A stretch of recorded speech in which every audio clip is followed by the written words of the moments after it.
नमस्कार, स्वागत है आप सभी का सुबह 9 बजे की तमाम अहम खबरों के साथ। मैं हूं प्रीति। एक नजर हेडलाइंस पर।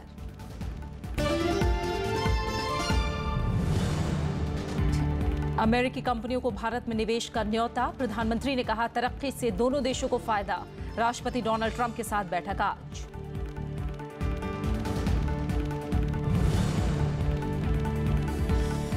श्रीनगर के डीपीएस स्कूल में घुसे 2 आतंकी ढेर, 2 जवान घायल। 14 घंटे चला एनकाउंटर, तलाशी अभियान जारी।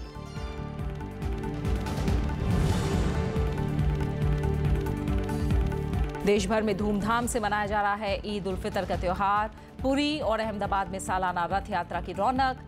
राष्ट्रपति, उपराष्ट्रपति और प्रधानमंत्री ने दी शुभकामनाएं।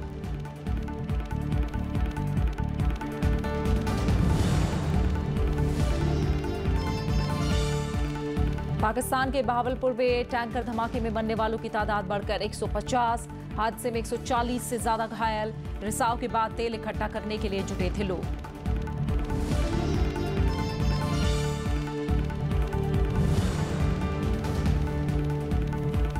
भारत ने वेस्टइंडीज को 105 रनों से जीता दूसरा वनडे। श्रीकांत का ऑस्ट्रेलियन ओपन सुपर सीरीज खिताब पर कब्जा। जूनियर शूटिंग चैंपियनशिप में यशस्वी सिंह ने स्वर्ण पर साधा निशाना।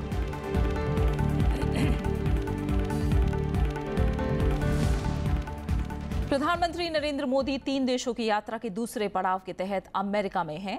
आज उनकी मुलाकात राष्ट्रपति डोनाल्ड ट्रंप से होगी। इस मुलाकात पर दोनों देशों के साथ साथ दुनिया की निगाहें हैं। इससे पहले प्रधानमंत्री ने रविवार को कई बड़ी अमेरिकी कंपनियों के शीर्ष अधिकारियों के साथ बैठक की और भारत में निवेश का न्योता दिया। प्रधानमंत्री के साथ वॉशिंगटन डीसी में रविवार को हुई राउंड टेबल बैठक में एप्पल और गूगल समेत 21 कंपनियों के मुख्य कार्यकारी अधिकारी शामिल हुए। इस मौके पर प्रधानमंत्री ने भारत के विकास को दोनों देशों के लिए फायदेमंद बताया। बैठक में प्रधानमंत्री ने जीएसटी पर बात करते हुए इसे ऐतिहासिक फैसला करार दिया। उन्होंने कहा कि कारोबार को आसान करने के लिए भारत सरकार ने 7000 सुधार किए हैं और कामकाज में सरकार के दखल को कम करके गवर्नेंस का विस्तार किया है। विदेश मंत्रालय के प्रवक्ता गोपाल बागले के मुताबिक प्रधानमंत्री ने अमेरिकी कारोबारियों को भारत में निवेश का न्योता भी दिया। प्रधानमंत्री की ये बैठक ऐसे वक्त हुई है जब भारतीय उद्योग जगत अमेरिका में H-1B वीजा प्रतिबंधों को लेकर चिंतित है। हालांकि इन कंपनियों के अधिकारियों ने उम्मीद जताई है कि जीएसटी लागू होने के बाद भारत में कामकाज को लेकर विदेशी निवेशकों की राह पहले से ज्यादा आसान हो सकेगी। I believe that GST is a game-changing reform. It is not just a tax reform; it's absolutely a new way of doing business, which will remove a lot of barriers which exist in the country and will eventually help in bringing down the prices of essential commodities. वहीं Google के CEO सुंदर पिचाई ने कहा कि बैठक अच्छी रही और उद्योग जगत से जुड़े कई मसलों पर चर्चा की गई। I think it was a discussion across many industries and I think the Prime Minister was looking for insights into how India can attract more foreign investment and I think there were many good ideas discussed. But I think everyone is excited to invest more in India and I'm excited at what we all can do together. प्रधानमंत्री आज अमेरिकी राष्ट्रपति Donald Trump के साथ अहम बैठक करेंगे। नरेंद्र मोदी और डोनाल्ड ट्रंप की ये पहली मुलाकात होगी। हालांकि इससे पहले कई मौकों पर दोनों नेताओं की फोन पर बात हो चुकी है। दुनिया के 2 बड़े नेताओं की इस मुलाकात पर दोनों देशों के करोड़ों लोगों की नजरें टिकी हैं। Bureau report, Rajya Sabha TV. शीर्ष कंपनियों के अधिकारियों से मुलाकात के बाद प्रधानमंत्री नरेंद्र मोदी ने वर्जीनिया में भारतीय मूल के लोगों से भी मुलाकात की। अपने संबोधन में उन्होंने सरकार की उपलब्धियों का जिक्र किया। विदेश मंत्रालय के कामकाज पर बात करते हुए प्रधानमंत्री ने सुषमा स्वराज की तारीफ की। उन्होंने कहा कि 3 साल में विदेश मंत्रालय ने मानवता की दृष्टि से नया मुकाम हासिल किया है।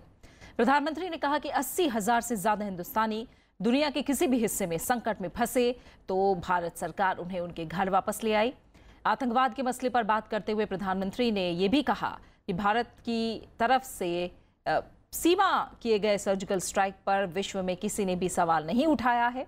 उन्होंने कहा कि भारत दुनिया के नियमों का पालन करते हुए अखंडता, सुरक्षा और आम आदमी की सुख शांति के लिए कठोर कदम उठाने का सामर्थ्य रखता है। विश्व में किसी को टेररिज्म समझाना नहीं पड़ रहा है, टेररिस्टों ने समझा दिया है।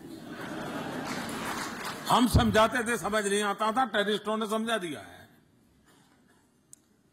लेकिन जब हिंदुस्तान सर्जिकल स्ट्राइक करता है, तब दुनिया को ताकत का अनुभव होता है कि भारत संयम रखता है, लेकिन जरूरत पड़े तो भारत अपने सामर्थ्य का परिचय भी देता है।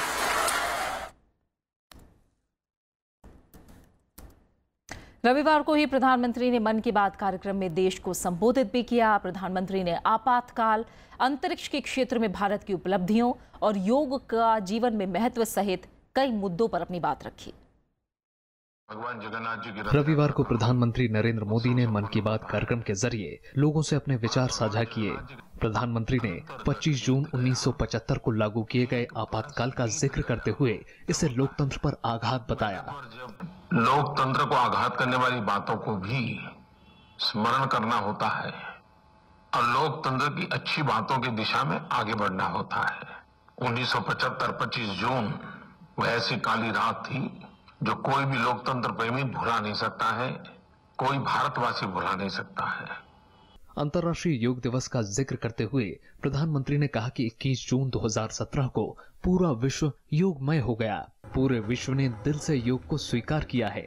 वहीं अंतरिक्ष के क्षेत्र में भारत की उपलब्धियों पर पीएम ने देश के वैज्ञानिकों की सराहना की। कुछ दिन पहले इसरो ने कार्टोसैट 2 सीरीज सैटेलाइट के साथ 30 नैनो सैटेलाइट को लॉन्च किया था। 21 जून 2017 पूरा विश्व योगमय हो गया। पानी से पर्वत तक लोगों ने सवेरे सवेरे सूरज की किरणों का स्वागत योग के माध्यम से किया। प्रधानमंत्री ने रविवार को निकाली गई जगन्नाथ यात्रा को लेकर श्रद्धालुओं को शुभकामनाएं दी। ईद उल फित्र के मौके पर उन्होंने लोगों को बधाई संदेश दिया। प्रधानमंत्री की मन की बात कार्यक्रम का ये 33वां संस्करण था। Bureau report, Rajya Sabha TV. सुरक्षा बलों ने श्रीनगर के डीपीएस स्कूल में छिपे 2 आतंकियों को कल शाम मार गिराया। 14 घंटे चले इस अभियान में सेना के 2 जवान जख्मी भी हो गए। शुक्रवार को श्रीनगर में सीआरपीएफ की गाड़ी पर हमला करने के बाद आतंकी डीपीएस स्कूल में जा छिपे थे। सीआरपीएफ की गाड़ी पर हुए हमले में 1 जवान शहीद हो गया था। इस बीच स्कूल में आतंकवादियों के छिपने के बाद सुरक्षा बलों ने स्कूल परिसर की घेराबंदी कर दी थी। परिसर में मौजूद कर्मचारियों और अन्य लोगों को सुरक्षित बाहर निकाल लिया गया था। सुरक्षा बलों ने अभी भी इलाके में तलाशी अभियान चला रखा है। जम्मू कश्मीर में राजौरी जिले में नियंत्रण रेखा पर पाकिस्तान की ओर से कल 2 बार संघर्ष विराम का उल्लंघन किया गया। नौशेरा सेक्टर में सीज फायर का उल्लंघन करते हुए सीमा पार से भारतीय सीमा चौकियों को निशाना बनाया गया। रक्षा प्रवक्ता ने बताया कि सुबह करीब 6:30 बजे पाकिस्तानी सेना ने बिना किसी उकसावे के नियंत्रण रेखा पर भारतीय अग्रिम चौकियों को निशाना बनाते हुए स्वचालित हथियारों, मशीन गनों और मोर्टारों से जोरदार गोलीबारी की, जिसका भारतीय सेना ने करारा जवाब दिया। इसके बाद शाम 6 बजे भी सीमा पार से भारतीय चौकियों को निशाना बनाया गया। जम्मू कश्मीर के बारामूला जिले में पर्यटकों के बीच लोकप्रिय स्की रिजॉर्ट गुलमर्ग में रविवार को एक दुर्घटना में 7 लोगों की मौत हो गई। मृतकों में 4 लोग दिल्ली के एक ही परिवार के हैं, जबकि 2 टूरिस्ट गाइडों की भी जान चली गई। खबर के मुताबिक गुलमर्ग गोंडोला रोपवे पर एक पेड़ गिरने से एक केबल कार नीचे गिर गई। बताया जा रहा है कि तेज हवाओं की वजह से पेड़ उखड़ गया था। जम्मू कश्मीर आने वाले विदेशी और देशी पर्यटकों के बीच स्कीइंग को लेकर गोंडोला राइड आकर्षण का बड़ा केंद्र है। गुलमर्ग केबल कार 2 चरणों में लोगों को समुद्र तल से 13,780 फुट की ऊंचाई तक ले जाती है और वापस लाती है। ये दुनिया की दूसरी सबसे ऊंची केबल कार परियोजना है। महाराष्ट्र में किसान नेताओं ने राज्य सरकार की कर्ज माफी योजना को अस्वीकार कर दिया है। किसान नेता सारा बकाया कर्ज माफ करने की मांग कर रहे हैं। शिवसेना प्रमुख उद्धव ठाकरे ने आरोप लगाया कि कर्ज माफी से किसानों को कोई मदद नहीं मिल रही है। महाराष्ट्र में किसानों की कोर कमेटी ने राज्य सरकार की कर्ज माफी योजना को खारिज कर दिया है। किसान नेता अजीत नावले ने कर्ज माफी को किसानों के लिए नाकाफी बताया है। उन्होंने कहा कि किसानों ने सरकार की इस घोषणा को अस्वीकार कर दिया है। किसान नेताओं की मांग है कि महज 1.5 लाख रुपए तक के कर्ज की बजाय सारा बकाया कर्ज माफ किया जाए। आम्ही त्यांच्या निर्णयाचा एक मताने आज इथं निषेध करत आहोत, तो आम्हाला मान्य नहीं है। रविवार को मुख्यमंत्री देवेंद्र फडणवीस ने एक कार्यक्रम में कहा कि कर्ज माफी का राज्य की वित्तीय सेहत पर असर पड़ेगा। अर्थव्यवस्था पर ये दबाव 3-4 साल तक रह सकता है। उन्होंने कहा कि कर्ज माफी किसानों की परेशानियां कम करने की दिशा में एक अहम कदम है, लेकिन कर्ज माफी इस समस्या का स्थायी समाधान नहीं है। त्यातनं थोडंसं राज्याच्या अर्थव्यवस्थेवर ताण येईल, पण तो शेतकऱ्यांकरता राज्याची अर्थव्यवस्था स्वीकारेल आणि त्यातनं आम्ही निश्चितपणे मार्ग काढू। दूसरी तरफ शिवसेना प्रमुख उद्धव ठाकरे ने कल अहमदनगर जिले के किसानों से मुलाकात की। महाराष्ट्र में किसानों की हड़ताल इसी जिले से शुरू हुई थी। उद्धव ठाकरे ने आरोप लगाया कि नोटबंदी से किसानों की समस्याएं बढ़ी हैं। साथ ही राज्य सरकार की कर्ज माफी से किसानों को कोई मदद नहीं मिल रही। 9 जुलाई को किसान नेताओं की नासिक में एक और बैठक होनी है, जिसमें कर्ज माफी योजना के बारे में चर्चा की जाएगी। इसके बाद संघर्ष यात्रा शुरू की जाएगी। किसान समिति ने 26 जुलाई को राज्यव्यापी आंदोलन करने की चेतावनी दी। शनिवार को महाराष्ट्र सरकार ने किसानों के 1.5 लाख रुपए तक के कर्ज को माफ करने की घोषणा की थी, जिससे प्रदेश के करीब 89 लाख किसानों को फायदा पहुंचाने का दावा किया गया था। Bureau report, Rajya Sabha TV. Uttarakhand के उधम सिंह नगर जिले में कर्ज में डूबे किसान ने आत्महत्या कर ली। कहा जा रहा है कि बैंक का बकाया नहीं चुका पाने की हालत में किसान ने मौत को गले लगा लिया। इस मुद्दे पर कांग्रेस ने राज्य सरकार की नीतियों को लेकर सवाल उठाया है। साथ ही किसानों के हितों के लिए जल्द ही ठोस कदम उठाने की मांग की है। कांग्रेस ने आरोप लगाया कि राज्य सरकार अपने 100 दिन पूरे होने के जश्न में डूबी है। दूसरी तरफ उत्तराखंड के मुख्यमंत्री त्रिवेंद्र सिंह रावत ने मामले में मजिस्ट्रेट जांच के आदेश दिए हैं। राज्य सरकार का कहना है कि किसानों के हितों का पूरा संरक्षण किया जा रहा है। आत्महत्या करने वाले किसान राम अवतार के परिवार के मुताबिक उन्होंने स्टेट बैंक से 1,80,000 और बैंक ऑफ बड़ौदा से 1,23,000 रुपए किया था, लेकिन खस्ता माली हालत के चलते उनका परिवार बैंक का कर्ज नहीं चुका पा रहा था। स्टेट बैंक की तरफ से 6 जून को किसान को नोटिस भी मिला था।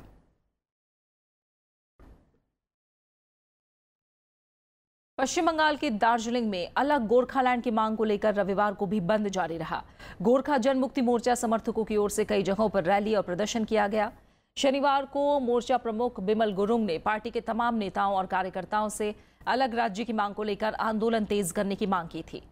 राज्य सरकार की बातचीत की अपील पर उन्होंने कहा कि मोर्चा बातचीत के लिए तैयार है, लेकिन ये बातचीत सिर्फ अलग गोरखालैंड के मुद्दे पर ही होगी। हालांकि आज ईद के मौके पर जीजेएम ने बेमियादी बंद में सुबह 6 बजे से शाम 6 बजे तक 12 घंटे की आंशिक ढील देने का ऐलान किया है। एनडीए के राष्ट्रपति पद के उम्मीदवार रामनाथ कोविंद राजनीतिक दलों के सांसदों और विधायकों के समर्थन के लिए देश भर के दौरे पर रवाना हो गए हैं। लखनऊ से कल यात्रा की शुरुआत करते हुए रविवार को उन्होंने उत्तर प्रदेश के मुख्यमंत्री आदित्यनाथ योगी से मुलाकात की और सत्तारूढ़ दल के सांसदों और विधायकों से समर्थन मांगा। आज रामनाथ कोविंद उत्तराखंड की राजधानी देहरादून में बीजेपी के सांसदों और विधायकों से मुलाकात करेंगे। देश भर के दौरे पर रामनाथ कोविंद के साथ कई केंद्रीय मंत्री भी मौजूद रहेंगे। इस दौरान वो सभी राज्यों में निर्वाचक मंडल के सदस्यों से उनकी उम्मीदवारी को समर्थन देने के लिए अपील करेंगे। रामनाथ कोविंद के खिलाफ विपक्ष ने मीरा कुमार को उम्मीदवार बनाया है। 17 जुलाई को राष्ट्रपति पद के लिए वोट डाले जाएंगे और 20 जुलाई को मतगणना होगी। आप बने रहे हमारे साथ, हम लौट रहे हैं एक छोटे से ब्रेक के बाद।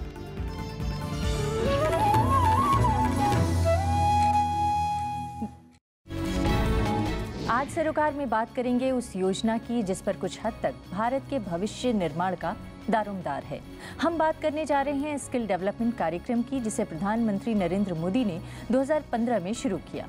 जो स्किल डेवलपमेंट में हमने प्रयास किए, वो प्रयास ज़्यादातर इंक्रीमेंटल रहे हैं, ट्रांसफॉर्मेशनल नहीं रहे।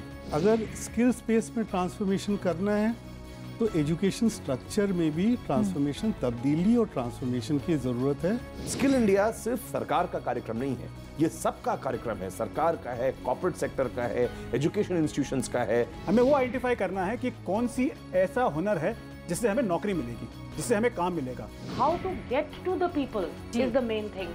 How is the government going to take this forward to the people, ताकि उनको मालूम रहे कि इतना यहाँ पे गैप है। एक डेटाबेस जनरेट करें, एक डिस्कशन और इंटीमेसी विद द इंडस्ट्री शुरू कीजिए, और वो जो है India is the IT capital of the world. देखिए सरोकार सिर्फ राज्यसभा टीवी पर।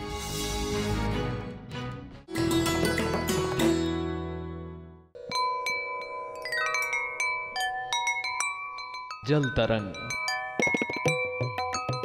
मिट्टी चीनी के प्यालों से निकलती अद्भुत स्वर लहरियां और पानी की सतह से गूंजती संगीत की मधुरता।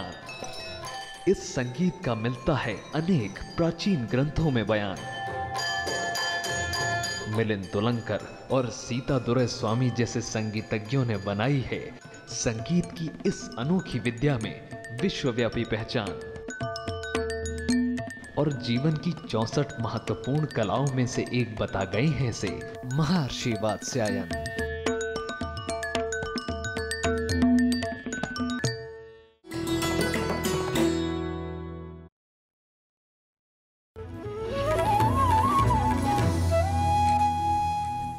पाकिस्तान में रविवार सुबह तेल टैंकर में आग लगने से हुई दुर्घटना में मरने वालों की तादाद बढ़कर 150 हो गई है। घटना पंजाब प्रांत के बहावलपुर की है, जहां एक टैंकर में रिश्ते तेल को समेटने के दौरान अचानक आग भड़क उठी। घटना में कई लोग घायल भी हुए हैं। पाकिस्तान के बहावलपुर शहर में रविवार सुबह अहमदपुर शरिया के पास राष्ट्रीय राजमार्ग पर एक तेल टैंकर उलट। इसके बाद सैकड़ों लोग टैंकर का बिखरा हुआ तेल इकट्ठा करने के लिए जमा हो गए। इसी दौरान टैंकर में आग लग गई। आग इतनी भयानक थी कि इसकी चपेट में जो आया भस्म हो गया। टैंकर में आग लगने के कुछ देर बाद भीषण धमाका हुआ। इसके बाद हाईवे पर चल रही दूसरी कई गाड़ियां भी आग की चपेट में आ गईं। दुर्घटना में करीब 150 लोगों की मौत हो गई, जबकि 100 से ज्यादा लोग घायल हुए हैं। इनमें औरतें और बच्चे शामिल हैं। घायलों को प्राथमिक चिकित्सा के बाद बहावलपुर और मुल्तान के सैन्य अस्पतालों में ले जाया गया। इस बीच पंजाब के मुख्यमंत्री ने घटना की जांच के आदेश दे दिए हैं। Bureau report, Rajya Sabha TV. Syria के इदलिब प्रांत में रविवार को हुए कार बम धमाके में कम से कम 10 लोगों के मारे जाने की खबर है। घटना दाना इलाके के एक बाजार की है, जहां लोग ईद की खरीदारी में व्यस्त थे। धमाके में 30 से ज्यादा लोग घायल भी हुए हैं। सीरिया 2011 के बाद से गृह युद्ध की चपेट में है।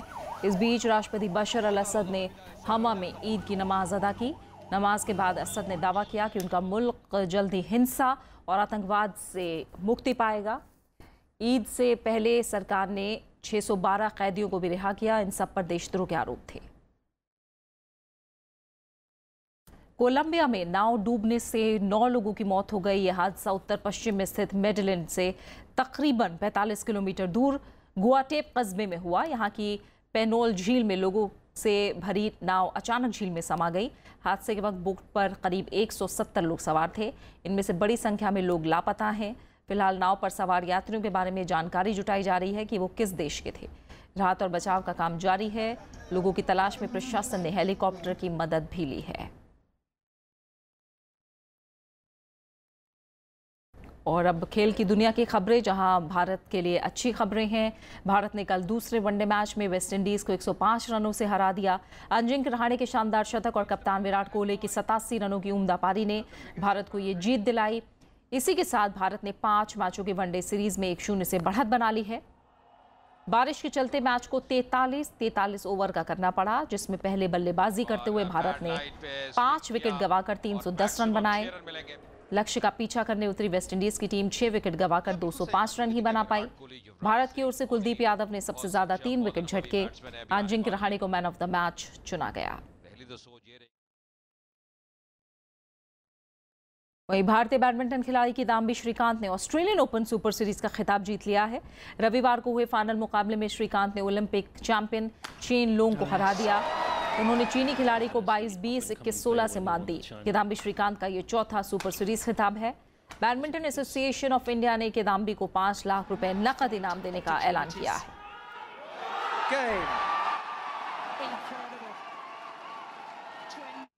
वहीं ISSF जूनियर निशानेबाजी विश्व कप चैंपियनशिप में भारत का शानदार प्रदर्शन देखने को मिला है। यशस्विनी सिंह देसवाल ने महिलाओं की 10 मीटर एयर पिस्टल स्पर्धा में स्वर्ण पदक जीता। उन्होंने स्वर्ण के लिए 235.9 पॉइंट बनाए, जो अपने आप में विश्व रिकॉर्ड है। इससे पहले शनिवार को निशानेबाज अनीश ने जूनियर पुरुष 25 मीटर स्टैंडर्ड पिस्टल स्पर्धा में स्वर्ण पदक अपने नाम किया। उन्होंने 579 का विश्व रिकॉर्ड स्कोर बनाया था, जिससे भारत को टीम स्पर्धा का रजत पदक हासिल करने में मदद मिली। ये टूर्नामेंट जर्मनी में खेला जा रहा है। दूसरी तरफ बॉक्सिंग में भी भारत के लिए अच्छी खबर है। उलान बटोर कप मुक्केबाजी टूर्नामेंट में अंकुश दहिया ने स्वर्ण पदक जीता है। उन्होंने 60 किलोग्राम वर्ग में कोरिया के मान चोई चोल को हराया। वहीं 52 किलोग्राम वर्ग में एल देवेंद्र सिंह ने रजत पदक अपने नाम किया। टूर्नामेंट में भारत की झोली में 1 स्वर्ण, 1 रजत और 3 कांस्य पदक आए हैं। शनिवार को सेमीफाइनल बाउट में 49 किलोग्राम वर्ग में श्याम कुमार, 56 किलोग्राम वर्ग में असमुद्दीन और 60 किलोग्राम वर्ग में प्रियंका हार गई थी, जिससे उन्हें कांस्य पदक से संतोष करना पड़ा। बात मौसम की। पश्चिमी हिस्सों में रविवार को हुई तेज बारिश ने जनजीवन अस्त व्यस्त कर दिया। महाराष्ट्र और गुजरात के कई इलाकों में बारिश की वजह से जगह जगह पानी जमा हो गया, जिस वजह से लोगों को भारी दिक्कतों का सामना करना पड़ा। महाराष्ट्र में पिछले 3 दिन के दौरान भारी बारिश ने लोगों का जीना मुहाल कर दिया है। इस दौरान मुंबई में ही 30 से 40 सेंटीमीटर तक बारिश हुई है। बारिश के बाद हिंदमाता और मलाड के अलावा कई इलाकों में पानी जमा हो गया। नवी मुंबई, जोगेश्वरी, विलेपार्ले और मालवाड़ी में भी लोगों को परेशानी का सामना करना पड़ा। रेलवे ट्रैक में पानी भरने की वजह से अंबरनाथ बदलापुर ब्लॉक को चलने वाली सभी ट्रेनों की आवाजाही पर रोक लगानी पड़ी। रेंज का तो हर साल का वैसा ही रहता है, टोटली वाटर लॉगिंग होता ही है। हम जब भी यहाँ से आए वहाँ पे भी साइन ऑल सारी जगह पे वाटर लॉगिंग है, पानी भरा हुआ है। सारे प्रॉब्लम्स भी है, एंजॉयमेंट भी है, दोनों है। गुजरात के अहमदाबाद, वलसाड़, महसाणा और नवसारी समेत कई जगहों पर भारी बारिश हुई है। शनिवार के बाद से रुक रुक कर हुई बारिश से निचले इलाकों में कई जगह जल भराव की स्थिति बन गई है। इसके अलावा छत्तीसगढ़ और ओडिशा में भी रविवार को कई जगह बारिश हुई। इस बीच मौसम विभाग ने अगले 2 दिन के दौरान गुजरात, महाराष्ट्र और राजस्थान के कई स्थानों पर भारी बारिश की चेतावनी दी है। मुंबई के आसपास समुद्र में हाई टाइड की भी चेतावनी दी गई है। Bureau report, Rajya Sabha TV. बात खास शख्सियत की। राष्ट्रगीत वंदे मातरम के रचयिता बंकिम चंद्र चटर्जी की आज जयंती है। साहित्यिक रचनाओं के लिए उन्हें आज भी याद किया जाता है। उपन्यासों के जरिए बंकिम चंद्र ने देशवासियों में ब्रिटिश सरकार के खिलाफ विद्रोह की चेतना का निर्माण करने में महत्वपूर्ण योगदान दिया। उन्होंने लेखन की शुरुआत अंग्रेजी उपन्यास राजा मोहन सस्पाउस से की, लेकिन इसे उन्होंने अधूरा ही छोड़ दिया। देशवासियों को आंदोलन के लिए प्रेरित करने के लिए उन्होंने अपनी भाषा पर जोर दिया। मशहूर फिल्म निर्माता यश जौहर की आज पुण्यतिथि है। पटकथा लेखन से फिल्मी करियर की शुरुआत करने वाले यश जौहर ने बतौर निर्माता कई सुपरहिट फिल्में प्रोड्यूस की। यश जौहर उभरती प्रतिभाओं को निखारने के फनकार थे। 2004 में 74 साल की उम्र में उनका निधन हो गया था। आइए नजर डालते हैं उनके फिल्मी सफरनामे पर।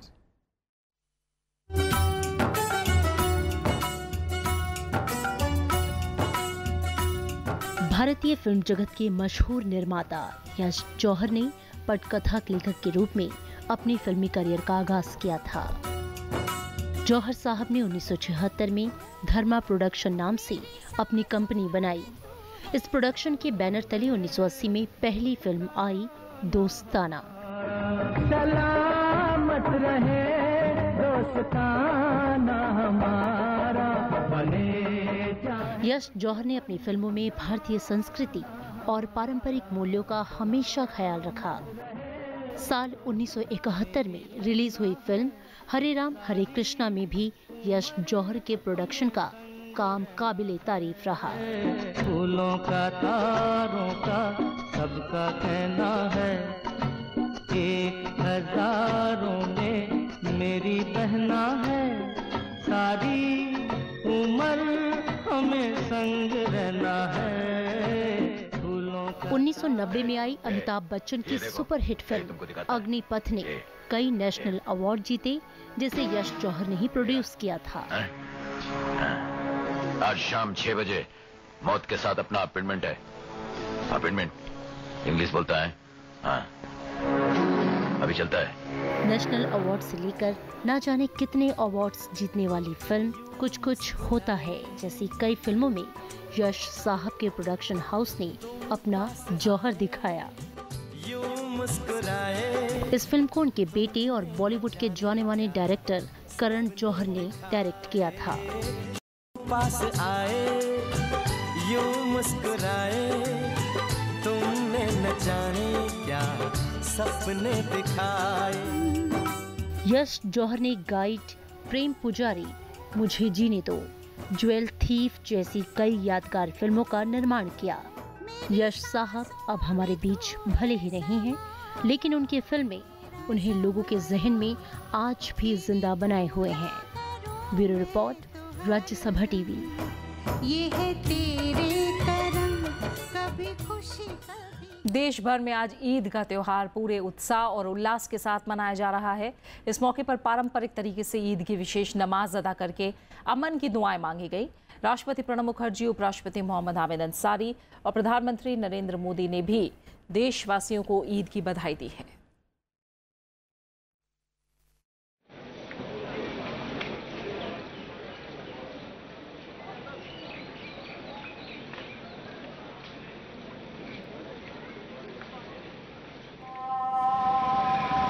देश भर में आज खास नमाज के साथ शुरू हुआ ईद का त्योहार। इसके बाद शुरू हुआ ईद मिलन और दावतों का सिलसिला। दिल्ली की जामा मस्जिद में खासी तादाद में लोग जुटे और एक दूसरे को ईद की मुबारकबाद दी। ईद की उमंग देश के हर शहर में देखने को मिल रही है।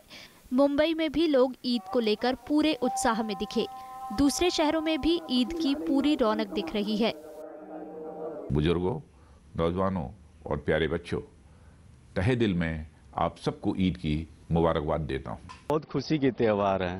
पूरे एक महीना जो है कि रोजा रखते हैं, नमाज, जतरा, फिक्र जगह सब देते हैं, सदका वगैरह लोग देते हैं। सब भुला कर सब भाईचारा एक गले मिलते हैं एक दूसरे से, सब दुश्मनी खत्म कर देते हैं।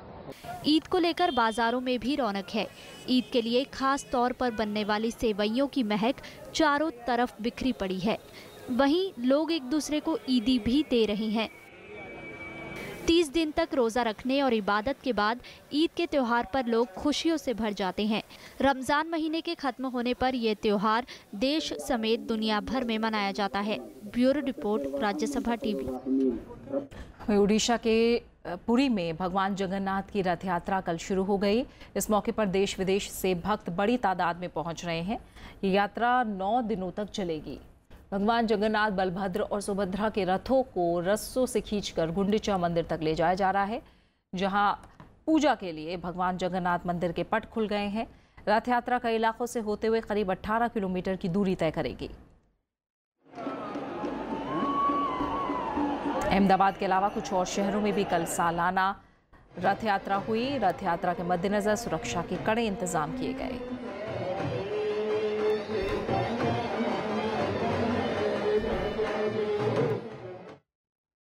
और अब आखिर में हेडलाइंस।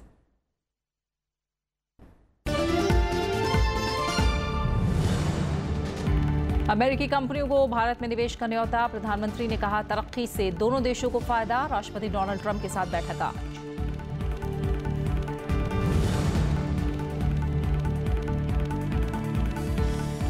श्रीनगर के डीपीएस स्कूल में घुसे 2 आतंकी ढेर, 2 जवान घायल। 14 घंटे चला एनकाउंटर, तलाशी अभियान जारी।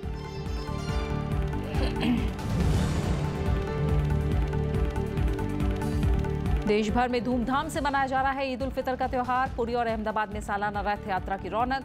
राष्ट्रपति, उपराष्ट्रपति और प्रधानमंत्री ने दी शुभकामनाएं।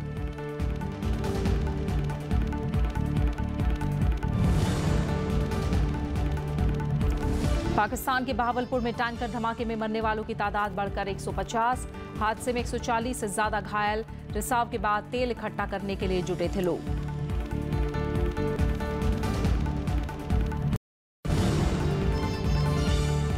भारत ने वेस्टइंडीज को 105 रन से हराकर जीता दूसरा वनडे। श्रीकांत का ऑस्ट्रेलियन ओपन सुपर सीरीज खिताब पर कब्जा। जूनियर शूटिंग चैंपियनशिप में यशस्विनी सिंह ने स्वर्ण पर साधा निशाना।